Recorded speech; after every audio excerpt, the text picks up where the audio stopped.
And now, from beyond our dimension, this is the JeffMara podcast. Here's Jeff. My guest is Julie Chimes, who had a near-death experience as a result of being murdered, which we're going to learn about today and more. Julie, thank you for joining me and welcome. Very lovely to be with you. Looking forward to this. Thank you, dear. Let's start on the day this experience happened and go from there. Well, it was a very ordinary day in a small village in the south of the United Kingdom. And I had just come back from taking a little bit of time out from my relationship and my work. I'd been in Spain with my mum and my stepfather. And whilst I was there, I really knew that I had to make some big changes in my life. You know, it was one of those moments when I was thinking, I've got success. I had my own business in London. I had all the accoutrements of success that you're supposed to get. And yet I felt very empty. I felt something was missing. And I felt actually life was really boring. And I wanted to try and find out if I could just get a bit more fizz and sparkle back into my world. So I had come back from Spain and I hadn't really got answers, but I felt quite peaceful and I trusted that something would sort of reveal itself, a new job or some kind of invitation to change my life. And I would just put a little note here that you should always be very careful what you ask for and what you pray for, because it never comes in the form perhaps that you're expecting. And so the next morning, I woke up and my partner was a doctor, and we were actually woken up by the phone ringing, and he was told that the local police had taken a lady off a train that was going up to London, and she was behaving in an odd manner and was distressed, and the only number she would give was that of a doctor. And so that's why the police called. And they didn't know what her name was, and she'd refused to give her name. So my partner said, well, look, bring her down to my sort of practice building where, I'll be there with the other doctors at sort of 8 o'clock this morning. And then we can take it from there and we can find out who she is and what she needs. And that's really all I knew. So from my perspective, partner went off. But I said to him as he went off to go to work, be careful. I've got a really strange feeling about this phone call. Just be careful. And anyway, a little bit later on in that morning, I received a phone call from the surgery, the practice manager. She called me and she said, Tony, your partner would like to just ask you a quick favour. And I answered the phone, and Tony said, would you mind very much if this lady, I do know who she is, and she's very cold and very tired and very emotional. And the police brought her an hour early, so I'm not quite ready to see her yet. I've got all these other things I just have to deal with. Could she just wait in the cottage, and I won't be long, and then I'll come and get her and take it from there. And he said, I do know her, and she's fine. She's just very, very upset. So I said, yes, of course, because I know in today's world that sounds like the most ridiculous thing that, you'd have someone coming into your house. But this woman, it was a normal thing for us in the UK that a doctor would often use his private home, especially as we were sort of next door to all the practice and all of the medical side of things. Our front room was often used as a waiting room, especially for private patients or people didn't want to be seen. Or it was quite normal for me to say yes to that. Although my instinct had said to him to be careful, I didn't sort of think about it. I was sort of running around like you are on just come back off a holiday and running around doing things. And I said, yeah, that's fine. And so 10 minutes later, this woman was brought to the house. And I had met her once socially, like in a big crowd of people. And I couldn't say that I knew her, but I knew her face. It wasn't a complete stranger. And she looked terrible. You know, she just looked so sad and thin and cold. And I did know she'd been a model and obviously been an incredibly striking and beautiful woman, but she was sort of haunted, and that inner beauty wasn't shining out of her anymore, let's say. And so she came in and I asked her, you know, if she wanted to have a drink or something, a hot drink, but I get her, she wasn't dressed for a cold sort of cold early spring day in England. You know, she was dressed for summertime, and I didn't know at the time, but apparently she'd thrown half her clothes off the train that she was taken off. And in the process of making her comfortable, she started to shake really, really violently like that. And I thought, my God, she's freezing. So I said, I'm going to go upstairs and I'm going to get you a nice warm sweater you can put on, and a shawl or a blanket. Would you like that? And she said, I really would like that. You look very kind. And I said, look, I've got everything ready for you to have a coffee or tea. I just was going to make something for myself. So please help yourself whilst I just go upstairs. And I said, maybe what you really need to do is, would you like to lie down? We have a spare room just at the top of the stairs. You're most welcome. You could go and then the doctor can come and see you, and then you would be warm and safe. And she said, I would really love that. I said, give me 2 minutes. I'll go and get something warm to put on you. I'll get the bed quickly ready. Anyway, when I was then coming back down the stairs, I heard a sort of rattling in the kitchen, and I thought, oh, good, she's actually going to, you know, she's making herself a drink or making herself a good old British cup of tea.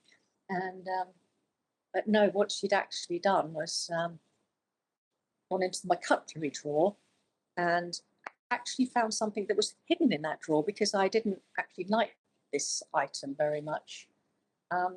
And she came running up the stairs as I was running down. You have to picture an English cottage, which was very narrow, very steep staircase that opened out into a sort of kitchen breakfast room.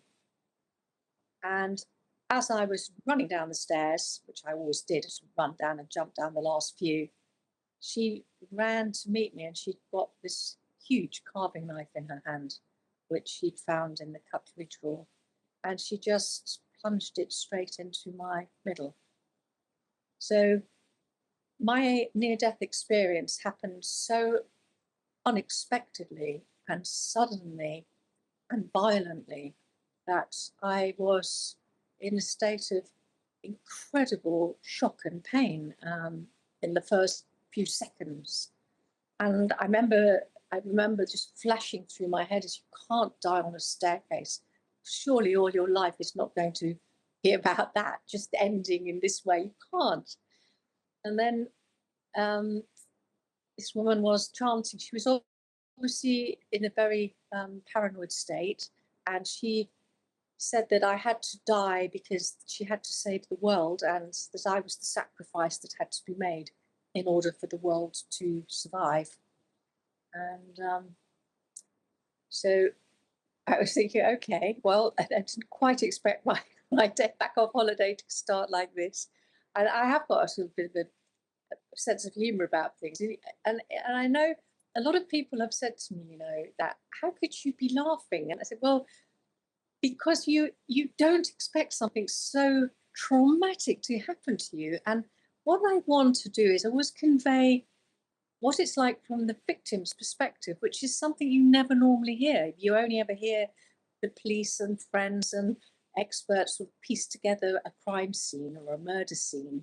And so I sort of felt it really important that I must remember what was going through my head. And then when I looked down and I saw, you know, the extent to which I was injured, shall we say, I just felt like a rocket had ignited me on the inside, and I took off at speed. This is what it felt like. I used to be a racing driver in my youth, and so it was just kind of the feeling of when you went off the grid and, you know, the green light came on and you just went. And it was this feeling in my physical body, beyond the pain, I just exploded out. And the next thing I know is I was looking at this scene as if I were a film director looking through a camera lens. And I was looking at this woman on the stairs with a big knife in her hand, screaming and foaming at the mouth. And I was looking at me, sort of looking like a startled rabbit in the headlights, like, what the?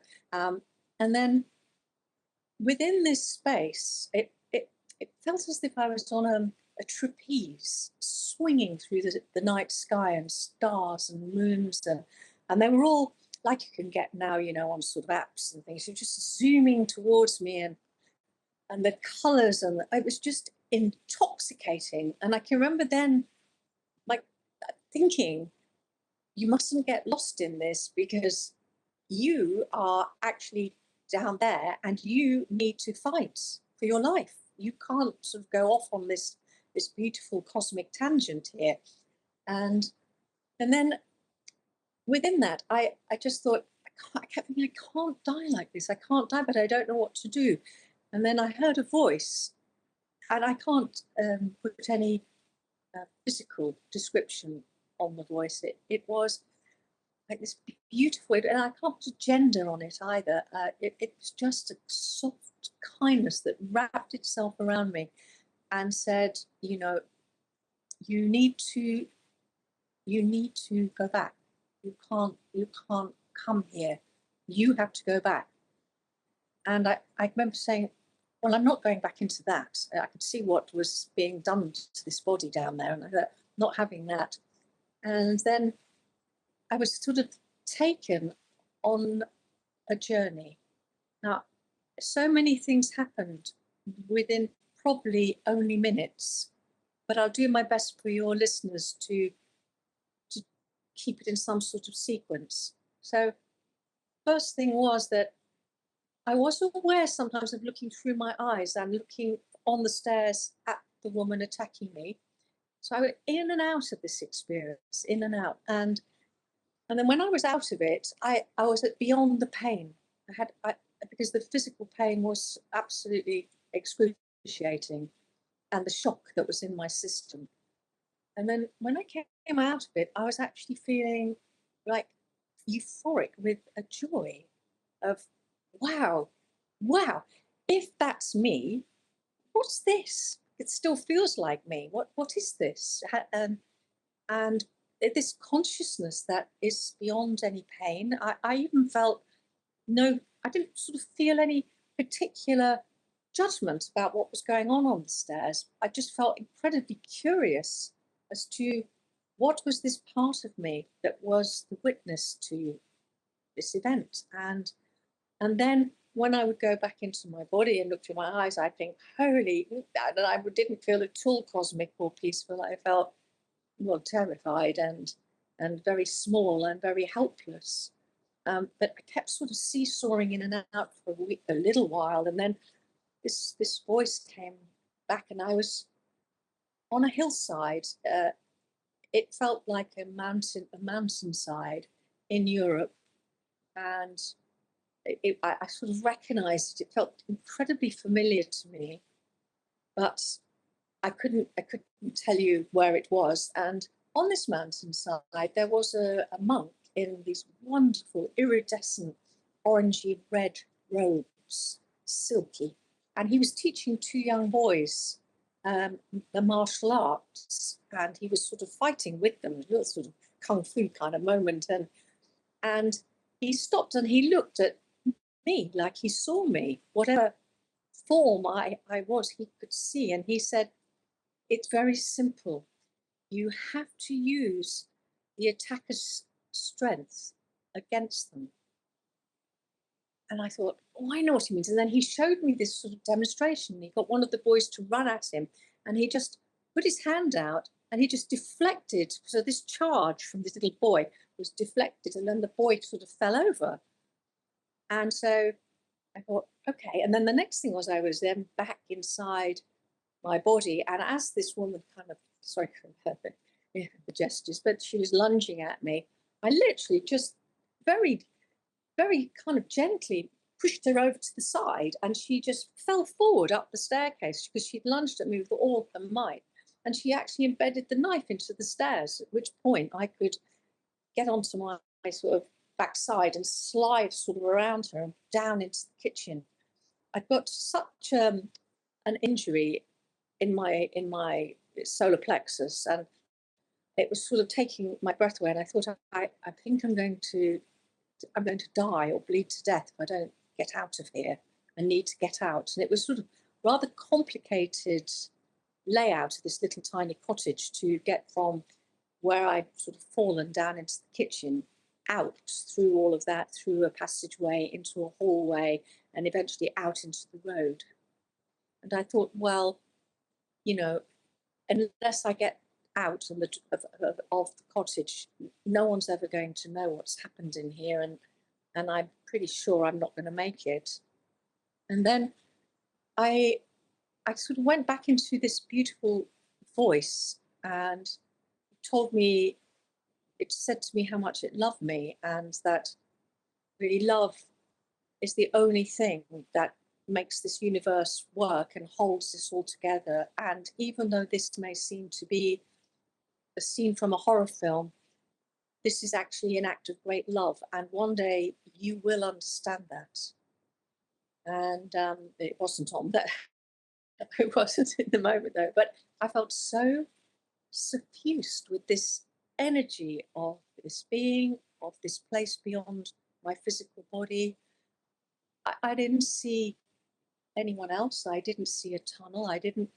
But I kept going through galaxies, and I could feel this love and this incredible music that's like nothing I've ever really heard. It's sort of like a massive requiem of voices and choral, and it was just beautiful, beautiful. And then when it came back into my body and I looked at this woman, instead of looking at somebody that was screaming and attacking me, I actually saw right into her eyes, and I saw like her life playing. I knew why she was doing this. I knew why she was so upset and distressed and confused and psychotic and all of those things. And all I could feel for her was love. And I just looked at her, and out of my mouth came these words: "You cannot kill me because I love you."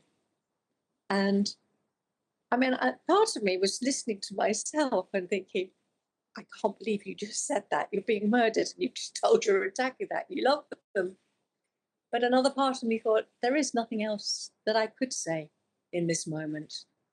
And she sort of stepped back and was so shocked to hear me not screaming or crying or being frightened or in any way being a victim. I felt incredibly calm and peaceful. And I wasn't in pain. And I absolutely felt I was going to live. So I said, you just can't kill me. I just sort of knew that it was going to be impossible for her to, to destroy me, or my physical me. And then I kept sort of thinking about this, use her strength. And so in that moment, I was able to hold my arms up. I have to, it's a bit graphic and I'm sorry, but I had to hold the knife off me, and but I used her strength, which propelled me backwards. So I was able to walk backwards, and she was so deranged that she wasn't aware that I was actually using her to guide me out of the house. And I think I never would have been able to do it had I not actually been brave enough to just grab her and trust that it was going to work. And so I did get there. There's a whole lot more to how I got out of the house. So I got out into the road eventually. Well, I got out of the cottage and we had a long driveway. And I can remember thinking that this driveway looked as if it was about 5 miles long, if it wasn't that long, and I was thinking, like, God, I don't know how I'm going to get down here. And in the end, I just crawled on my belly and almost swam down this drive. And my attacker was still attacking me from behind, and then she had whacked this knife into my back so hard that she couldn't actually get it out. And I was thinking, well, this is going to be like a movie. Surely at some point somebody's going to hear this, see this, and come and rescue me. But actually, what I saw was people running away. And I remember thinking, well, you got to keep going, because if you can get to the road, then the cars will have to stop. And then, somebody will come. And so I managed to get myself down into the road. By now, all the beauty of the outer body had gone. I just felt a blackness and cold descending on me, and fear and pain. And I'd sort of lost all of that glow and that wonder of this other part of me. And I thought, I've got to get that back. If I've got to get back to that other place, then I'll know what to do.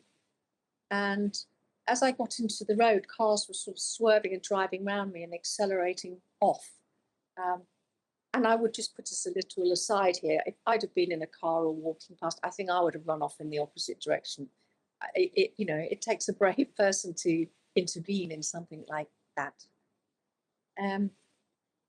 Eventually, I did get rescued in a most incredible way, actually. And whilst this was happening, I did go back out of my body. And during that time, this music was all around me. And I was asking, is this it? Am I dead? Is this it? And this loving voice kept saying, no, you have to go back, but I want to show you some things about where you are. And it was as if I was in a massive art gallery, and from the floor to the ceiling of this vast white building, there were screens, but television screens, not paintings, but the televisions were framed as though they were wonderful works of art. And on every screen, there were scenes playing out. And as I looked at all of these screens, I suddenly kind of realized that they were scenes from my life. And this was, he said, this was the weighing of your soul. And I was allowed to see it because this was going to be part of a message that I would bring back into the physical world.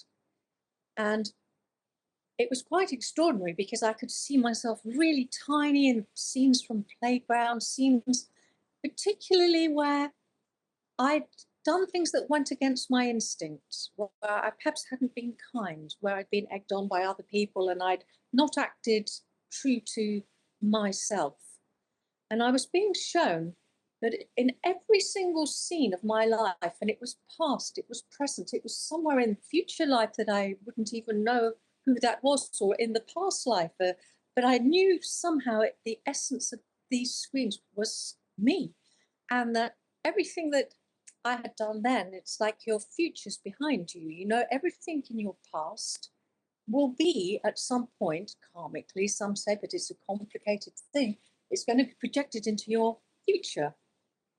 But much more than that, I could feel the feelings of these pictures and paintings and screens, and I could feel the absolute sadness of not resolving things, arguments that were unfinished, accusations that were unfair, things that I'd been on the receiving end of that had sort of broken my heart as a child or deeply upset me, with the death and grief of people.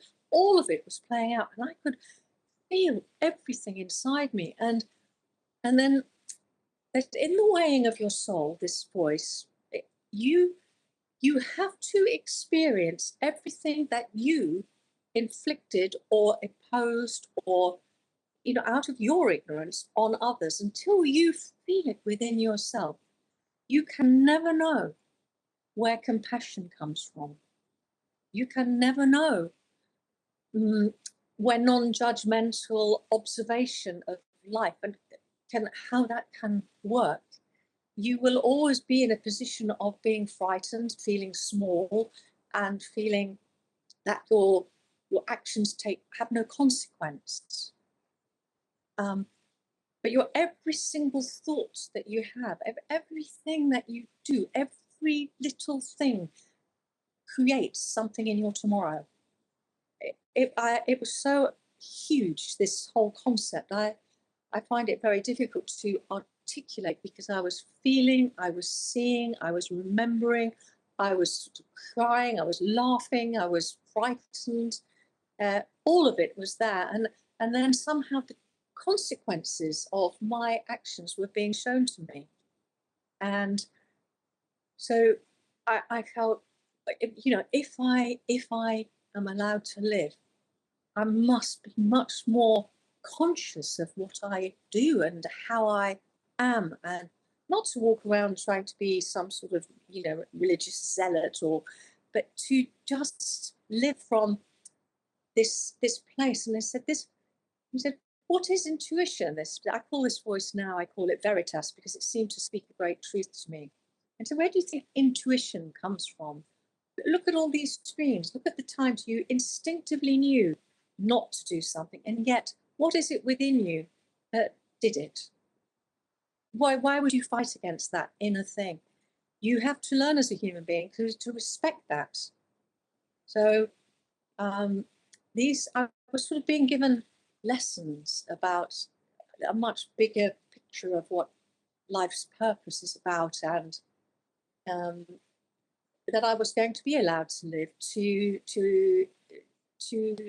have I was given a second chance, I think, to actually live and be true to my instinct and true to my heart and true to that spark of the divine that's inside me and inside you and inside everybody.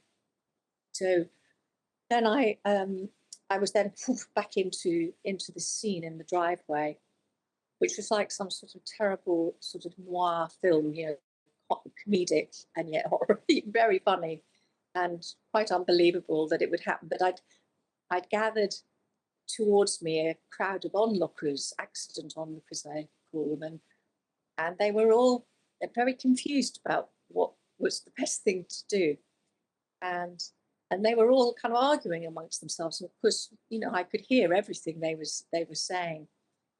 But out of this cut through came a voice of a young man, and I sort of saw him out of the corner of my eye from a sort of lying on the ground perspective. And this young man, he just came up and disarmed my attacker with no fear whatsoever. And he just said, put the knife down. Come on, darling.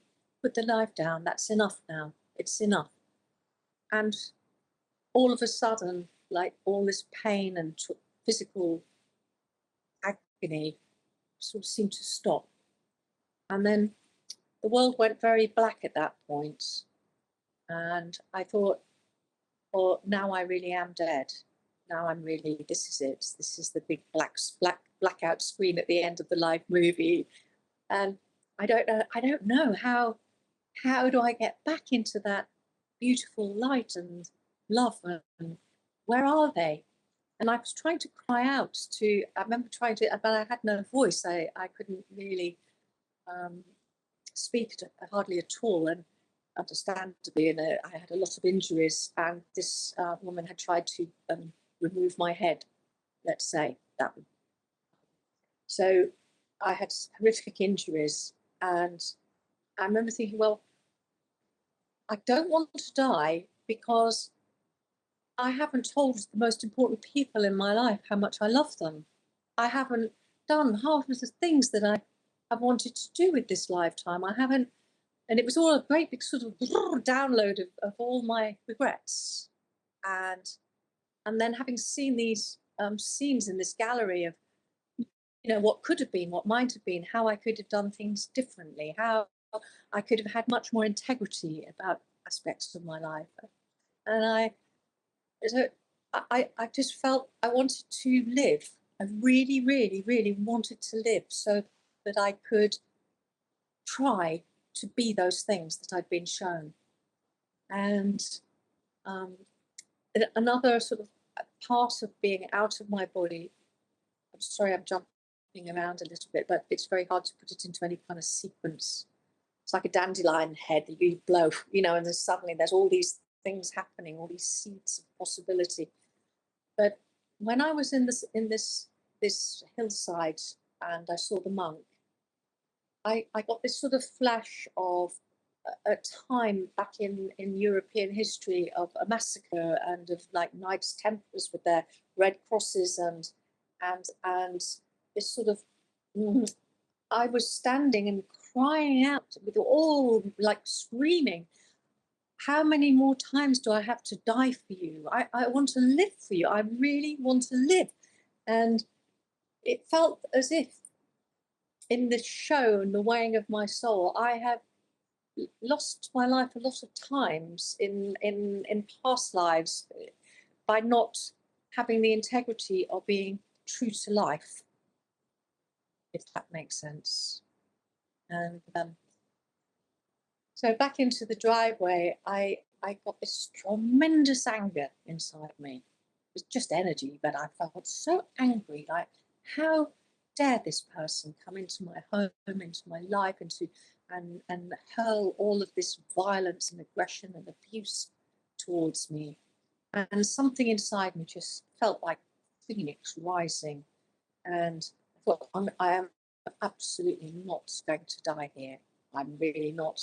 And though as help came, I was actually able to like say, please get my partner Tony, please tell him what's happening. Did somebody call the police? Has anybody called an ambulance? I put myself into the emergency position, and that made me laugh because I thought, my God, I had been made years ago to do a sort of a training in some job I was in, first aid and that. So I did, and I never wanted to do this course. It was a complete waste of time. And there I am, but actually putting myself into this emergency position.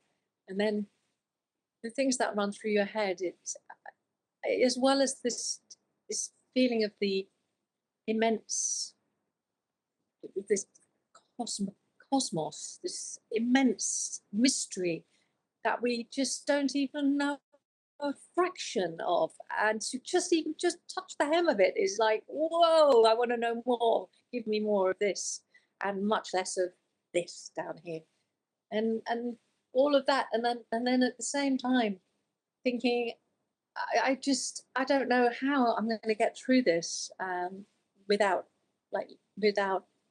just dying with all this unfinished business.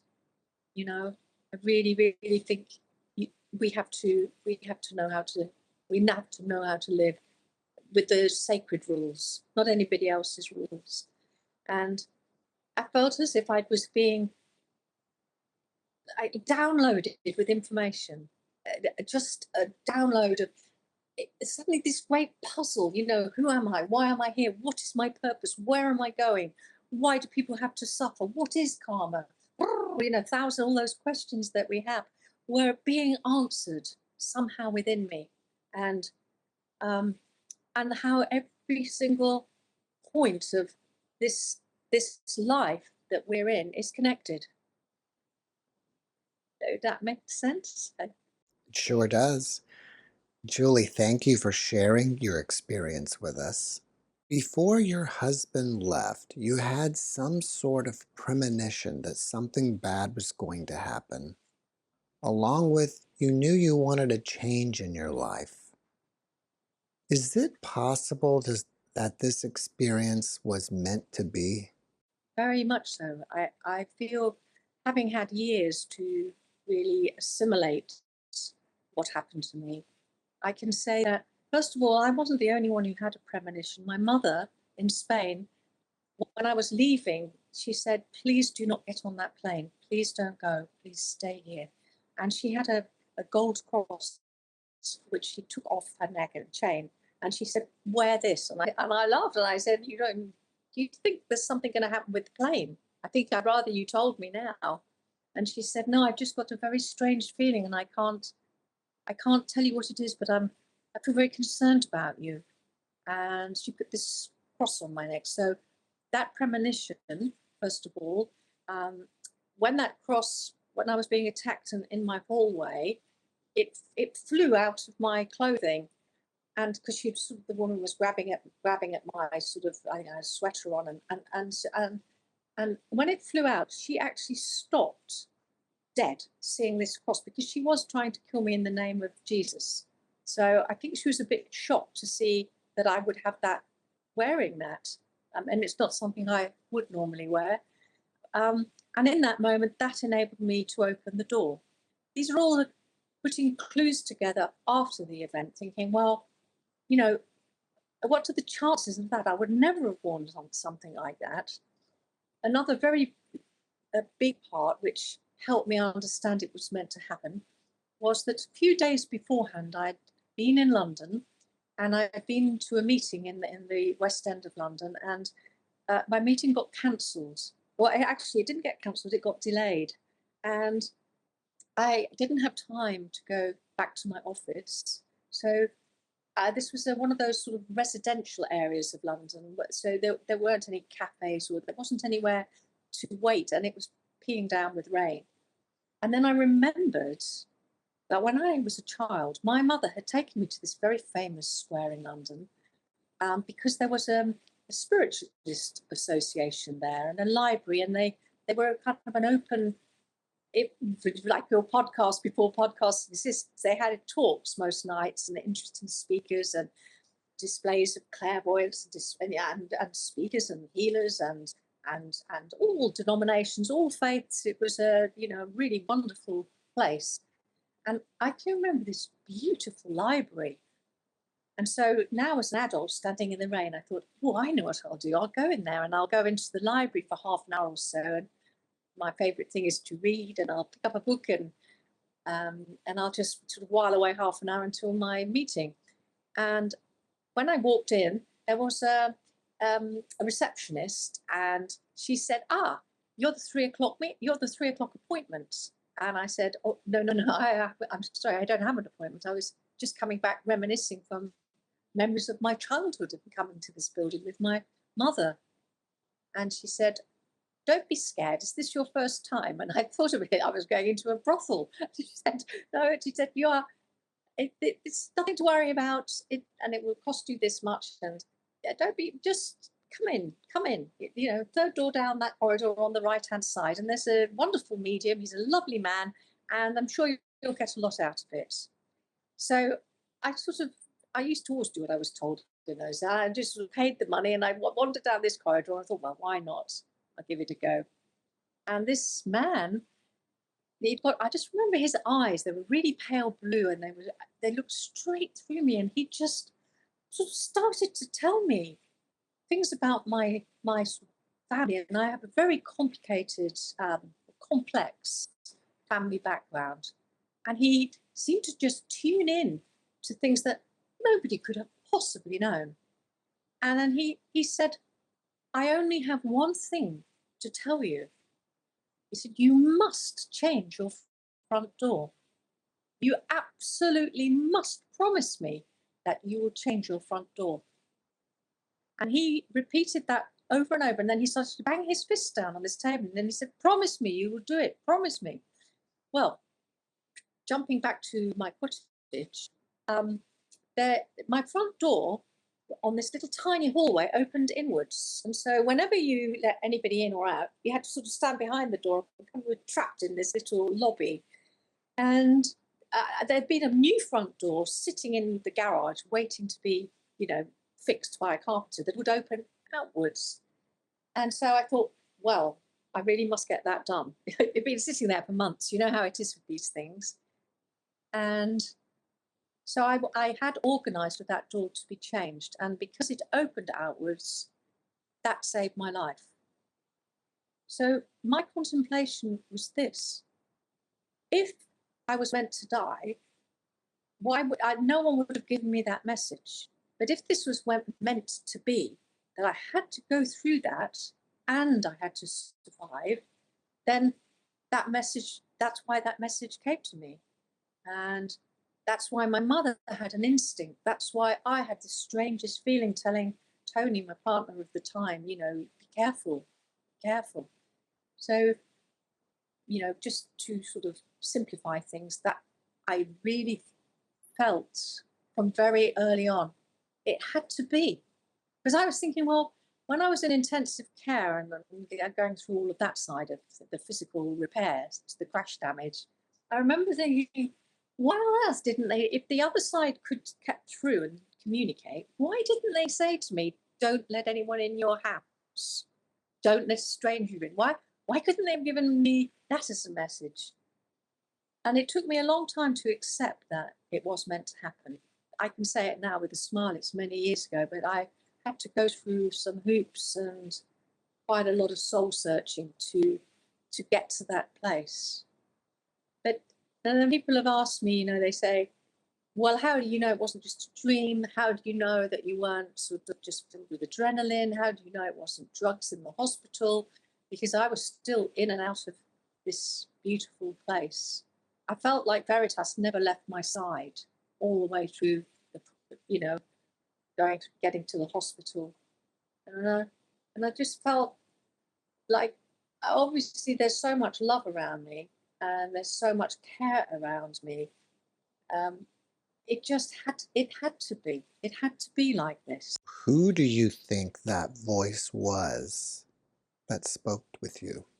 I don't know. I couldn't put, I know a lot of people say they saw Jesus, and I am from, I'm not christened. I don't, I didn't have any particular faith, although I was always very deeply, have a reverence for God and creation.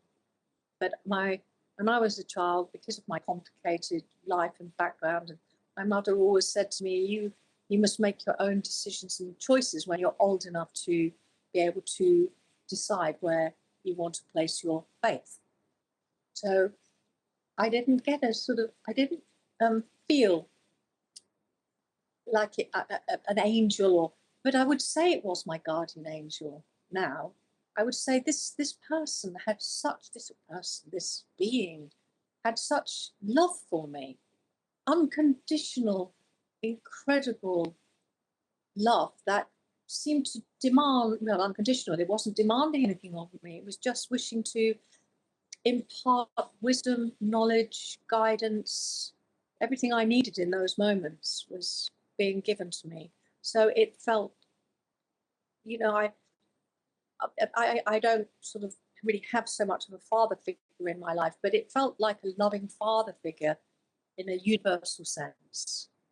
I was thinking your story would make an amazing movie, going back and forth between terror and absolute euphoria, this contrast between two realities. Yeah, but a bit like that. I see it now. When I wrote my story, many people said that they felt it was like a movie, and but it's so unexpected, it doesn't have the twists and turns, and then seeing other lifetimes as well. And that whole concept that this essence that is me has done so many things, good and bad, and where do you draw the line between taking responsibility in a lifetime, but at the same time understanding that certain things have to happen to you, and not just because of you, but because of the effect that this event will have on everyone within your circles. It has an impact. It reverberates. It brings out, well, I'll tell you that the people that helped me the most and gave me the most love and support were the people I probably would have least expected to do that in the actual physical world. It brought so many things to light that were unexpected. It appears to me that you learned that you needed to change during your experience on the other side.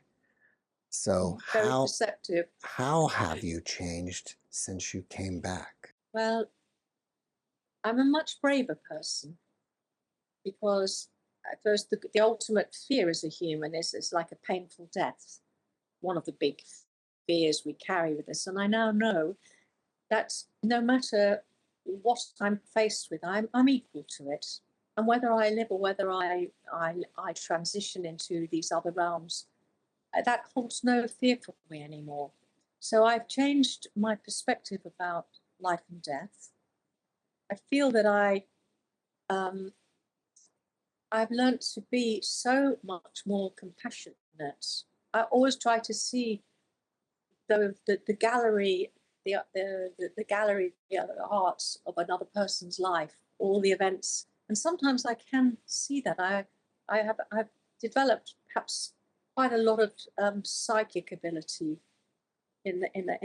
not to tell somebody their future, but to get a sense of why people are the way they are, and then to feel that same love that I felt towards my attacker arise within me.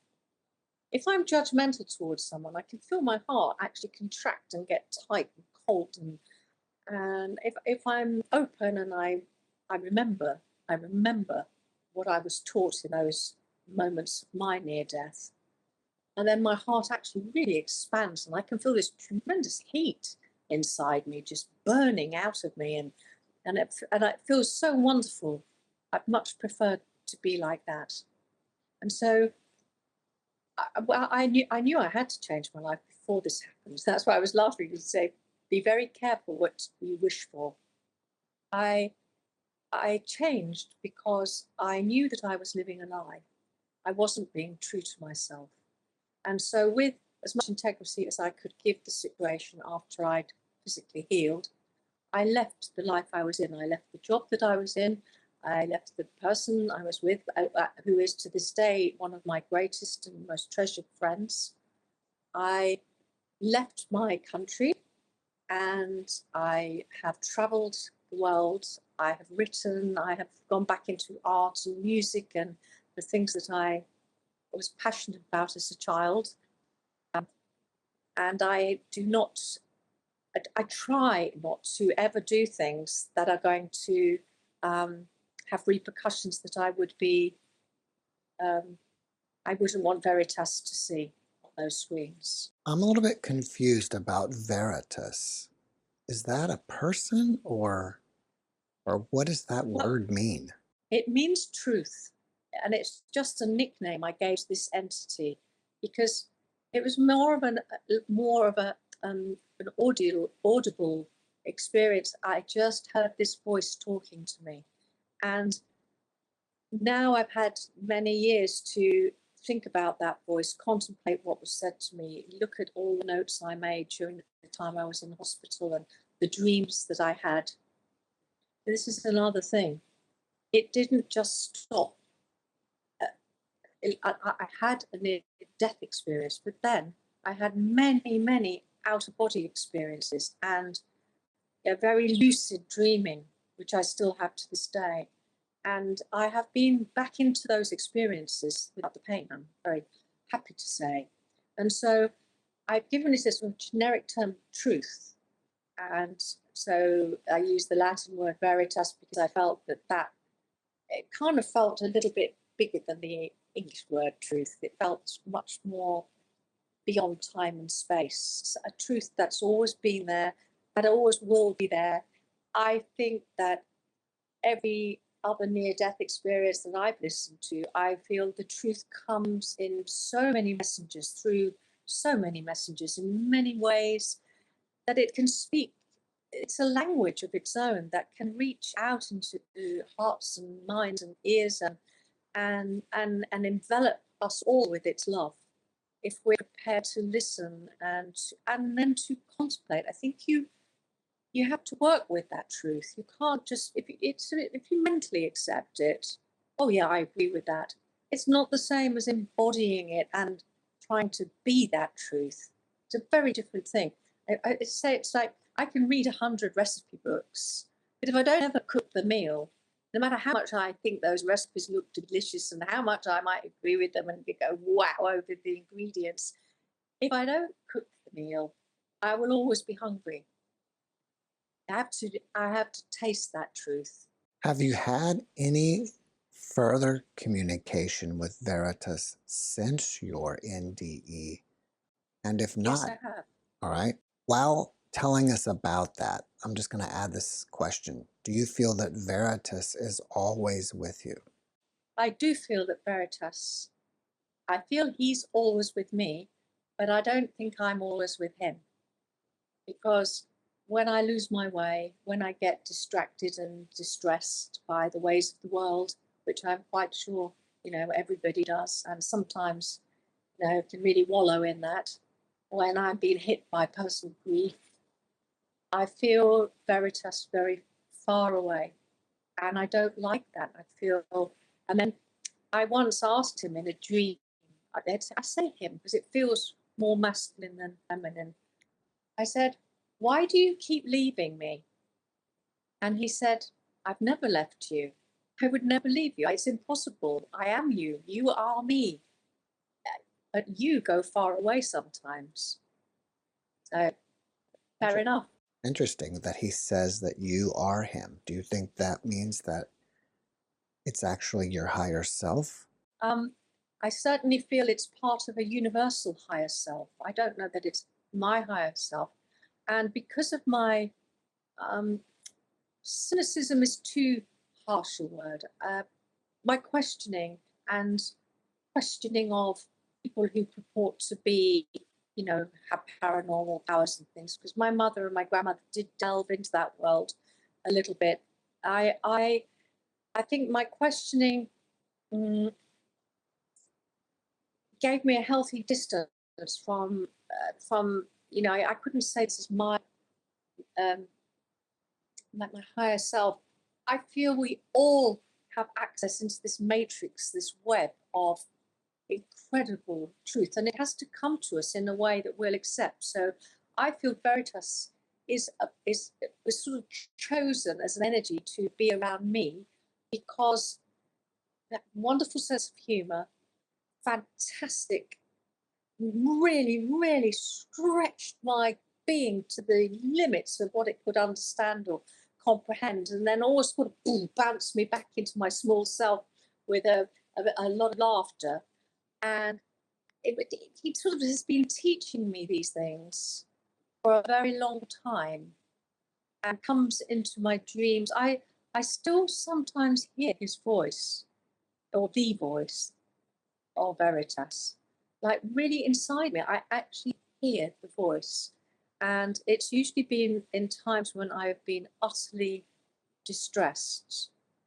Like when my darling mother left this world far too young, I heard Veritas, like I was crying and crying and crying, and so like you just beside myself with grief and regret, and I just heard the voice. Something like deep down inside my ear, this beautiful voice said, be still, beloved. She's with us now. Be still." And then all that memory of course she's in that light and she's in that love and she's probably dancing, through those galaxies and my grief is for me, but I mustn't grieve for her because she's free. At one point, you started receiving downloads of information like what your purpose was and what are the sacred rules, among other things. And so I would like to know, what are the sacred rules? I think that the most important thing that I was taught, that no matter what you see on this earth, every single piece of creation has a spark, a light within it. And that light is dormant in a lot of people. So one of the things that I was shown was that I was questioning when I was out of my body. It seemed to go on for quite a long time. And I said, how can, like somebody like this person that's attacking me, how can that be an act of love? How could that possibly be considered like light or kindness? And then, as I said earlier, I started then to see the life.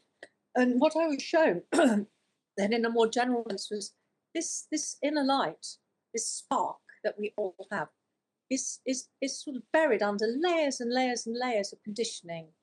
And that conditioning is what I would call ignorance, where we don't know how to get through all of that to get to this light, which must be at some point ignited.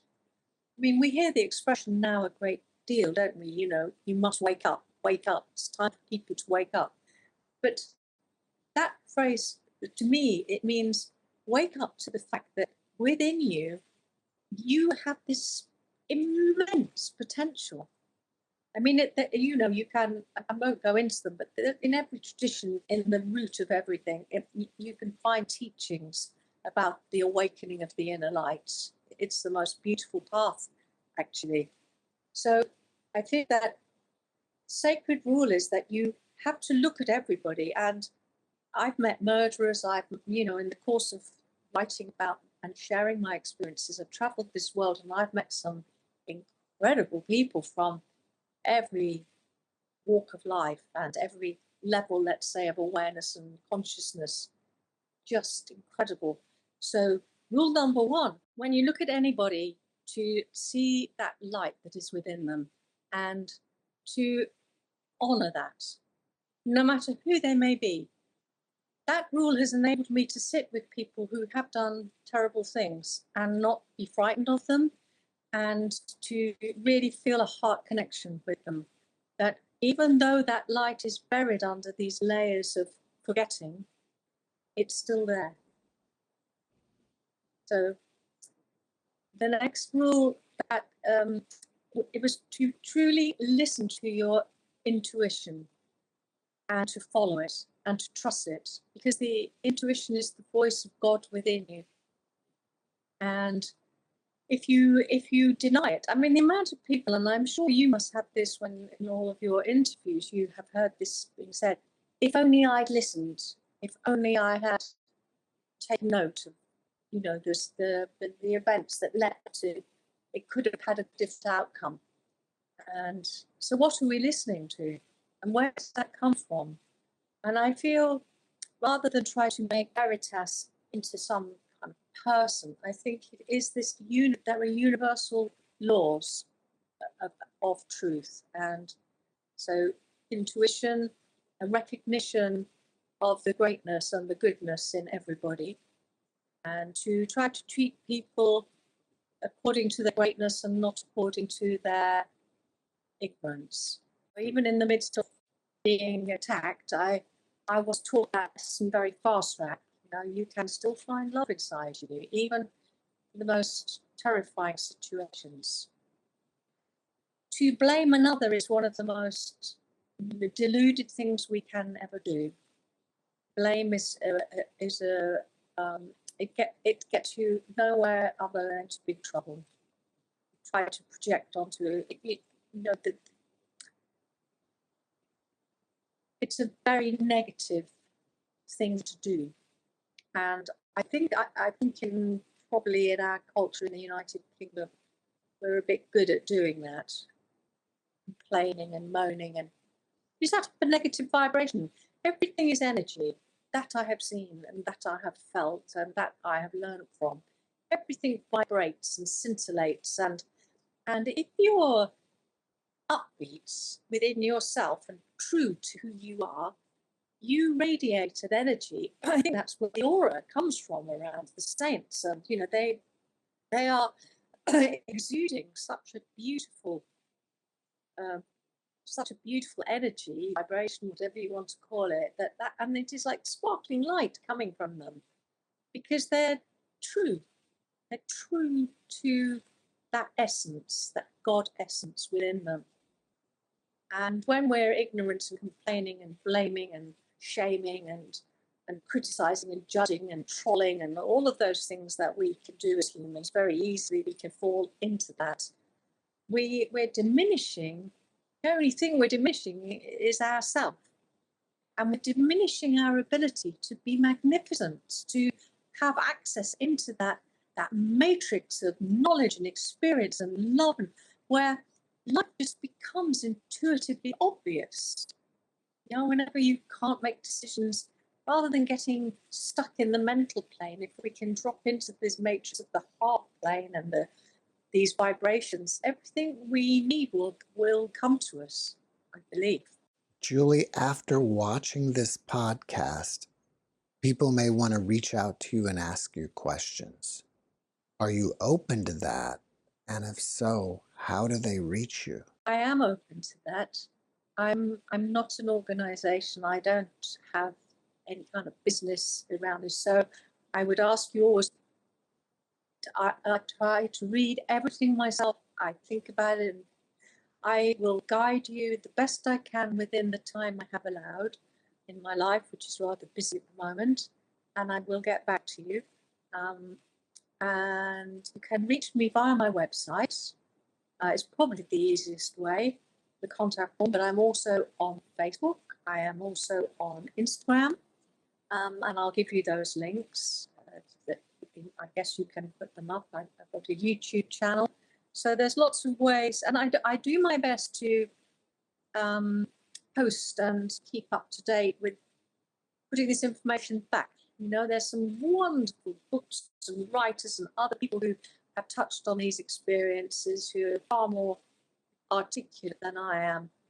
And so I feel like I'm a signpost. I've been through the territory, and I feel qualified to say this way for you, maybe that way for you, maybe not now for you. And I like to disseminate sort of information in that way. Now, you've written a book about your experience, and it's called A Stranger in Paradise, right? That's right. And people can find that on Amazon? It's on Amazon in the United States, around the world. It's in different languages. I wrote the book before there were, it was in the 80s, so there were no podcasts and that in those days.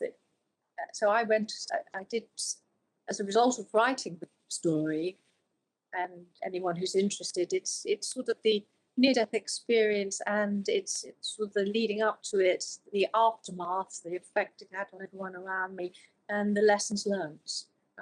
And I hope the good old British sense of humour running through it as well.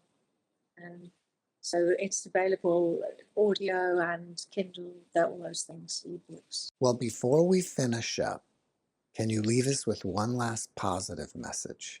You are loved. You've never been anything other than love, and don't let anybody ever tell you differently. You may feel lost, may have lost your way, lost the meaning, but I promise you that it's always there for you to find again.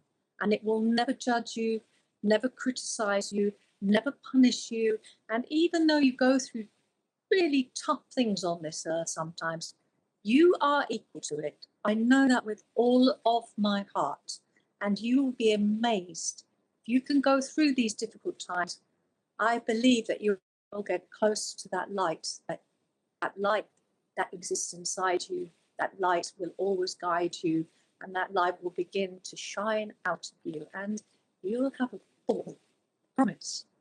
Julie, thank you for your message, and thank you for being my guest. Thank you so much. Thank you for having me, for being so understanding. Thanks for watching the JeffMara podcast. I really appreciate you. Another way to show support is through YouTube memberships. And if you do, there are loyalty badges and other perks depending on your level of membership. All you need to do is click the join button underneath the video to find out more. Thank you for your support.